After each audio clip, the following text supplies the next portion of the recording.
রব হচ্ছেন তিনি, যিনি এই বিশাল বিশাল পানির মওজুদ থেকে বাতাসকে যিনি বলেন, যিনি প্রতিনিয়ত বাষ্পীয় আকারে পানিগুলিকে সমুদ্র থেকে উত্থিত করেন। আল্লাহুল্লাযী আরসালার রিয়াহা ফাতুসিরু সাহাবা, বাষ্প হয়ে পানিগুলি আকাশে উত্থিত হয় এবং মহাকাশে যাওয়ার পর এই পানিগুলি, লবণাক্ত পানিগুলি আল্লাহর মেশিনে সেগুলি মিষ্টি হয়ে যায়। জোরে কোন সুবহানাল্লাহ। পানিগুলি মিষ্টি হয়ে গেল। ওই মিষ্টি পানি আল্লাহ রাব্বুল আলামিন নাজিল করে দিলেন।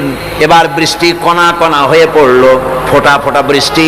আল্লাহ খুঁজে দেখলেন বৃষ্টির ফোঁটাগুলি পৃথিবীর প্রতিটি কণা তালাশ করে তৃষ্ণার্ত কণাগুলিকে আল্লাহ পাক ভিজায় দিলেন। সেই জন্য তার নাম হলো রব।